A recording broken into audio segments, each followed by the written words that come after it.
అందరికీ నమస్కారం. మనందరికీ ఎప్పుడో ఒకప్పుడు ఎదురయ్యే సమస్య ఇది. ఒక టెక్నికల్ డాక్యుమెంట్ చేతికొస్తుంది. కాని అందులో ఏముందో అస్సలు అర్థం కాదు. అంతా గందరగోళం.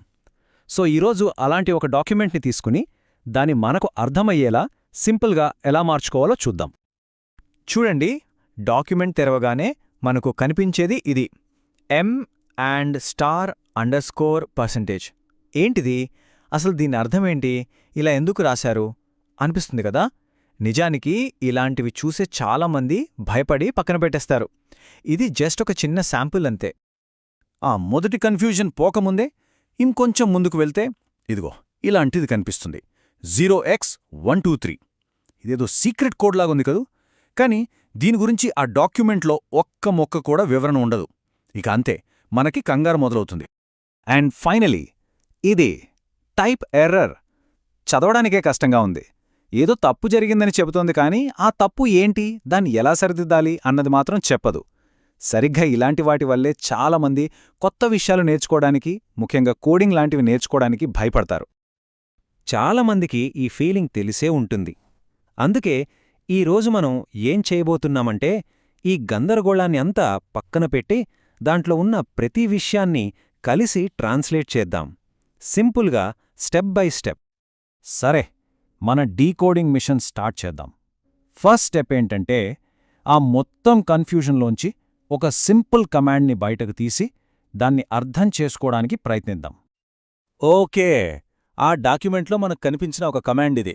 ముందు టెక్స్ట్ ఉంది, తర్వాత ప్రింట్ అనుంది, ఆ తర్వాత ఖాళీ బ్రాకెట్లు. ఇదిలా ఉందంటే అన్నీ ఉన్నాయి, కానీ ఏదీ సరైన చోటలేదు. ఇలా రాస్తే కంప్యూటర్కి ఏమీ అర్థం కాదు. ఇది అస్సలు పనిచేయదు. అయితే అదే పనిని చేయడానికి కరెక్ట్ పద్ధతి ఇది. చూడండి ఎంత క్లీన్గా ఉందో. ముందు ప్రింట్ అనే కమాండ్, దాని పక్కనే బ్రాకెట్లు, ఆ బ్రాకెట్ల లోపల కొటేషన్ మార్క్స్ మధ్యలో మనం చూపించాలనుకునే టెక్స్ట్. సింపుల్ కదా.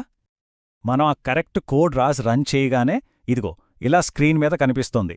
మనం బ్రాకెట్ల లోపల ఏమిచ్చామో అదే అక్కడ ప్రింట్ అయింది. చూశారు ఎంత సింపులో?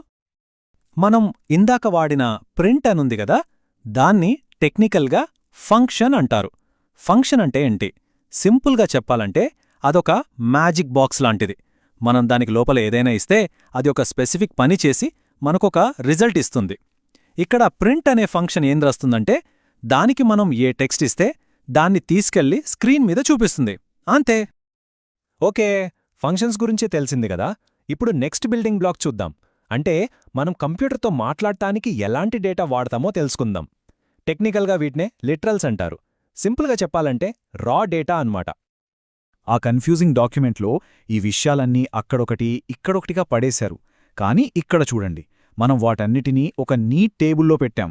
ఫస్ట్ ఇంటిజర్ అంటే 200 లాంటి మామూలు నంబర్లు, తర్వాత స్ట్రింగ్ అంటే హెలో లాంటి అక్షరాలు, టెక్స్ట్ అనమాట. ఆ తర్వాత ఫ్లోట్ అంటే 45.50 లాంటి పాయింట్లున్న నంబర్లు. అండ్ ఫైనల్గా బూలియన్. దీనికి రెండు వాల్యూస్ ఉంటాయి, ట్రూ లేదా ఫాల్స్, అవును లేదా కాదు అన్నట్టు. సరే, మన దగ్గర ఇప్పుడు డేటా ఉంది, అంటే నంబర్లు, టెక్స్ట్ లాంటివి. మరి వాటితో పనులెలా చేయాలి, లెక్కలెలా చేయాలి? దానికోసం మనకు కొన్ని టూల్స్ కావాలి. ఆ టూల్స్నే ఇక్కడ ఆపరేటర్లు అని పిలుస్తాం. ఇవి మనకు రెగ్యులర్గా కనిపించే కొన్ని ఆపరేటర్లు. ప్లస్ గుర్తు కూడికకు, మైనస్ తీసివేతకు. కాకపోతే గుణకారం కోసం మనం స్టార్ గుర్తు వాడతాం, భాగాహారం కోసం స్లాష్ వాడతాం. ఇవి కాకుండా ఇంకా కొన్ని ఉన్నాయి, కానీ ఇవి బేసిక్స్. ఉదాహరణకు 2ని 3తో మల్టిప్లై చేయాలనుకోండి. అప్పుడెలా రాస్తాం? ఇందాక మనం నేర్చుకున్న ప్రింట్ ఫంక్షన్లోనే 2 × 3 అని పెడతాం. దీని అర్థం ఈ లెక్క చేసి వచ్చిన జవాబును స్క్రీన్ మీద చూపించు అని. మనం ఆ కోడ్ రన్ చేయగానే మనకొచ్చే రిజల్ట్ 6. చూసారా? కంప్యూటర్ మనకోసం లెక్క చేసేసింది. సింపుల్. ఓకే, మనం ఒక లెక్క చేశాం, జవాబు వచ్చింది, బాగుంది. కానీ ఆ జవాబును తర్వాత ఎప్పుడైనా మళ్ళీ వాడాలంటే ఏం చేయాలి? దాన్ని ఎక్కడైనా దాచుకోవాలి కదా. అలా డేటాని స్టోర్ చేసుకోవడానికి, దానికొక పేరు పెట్టుకోవడానికి మనకు వేరియబుల్స్ ఉపయోగపడతాయి. వేరియబుల్ని ఒక పేరున్న ఖాళీ డబ్బాలాగా ఊహించుకోండి.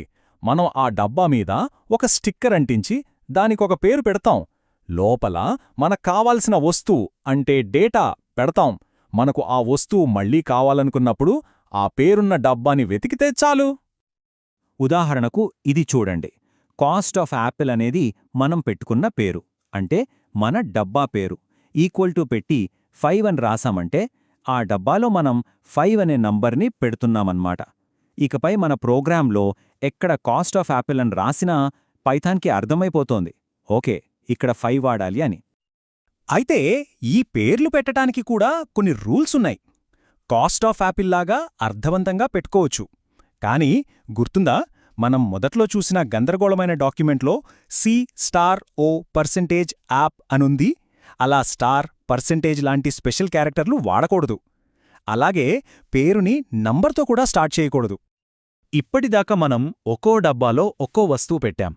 కాని మన దగ్గర ఒకే రకమైన వస్తువులు చాలా ఉంటే, ఉదాహరణకు ఒక 10 దేశాల పేర్లున్నాయి, 10 వేర్వేరు వేరియబుల్స్ క్రియేట్ చేయడం కష్టం కదా.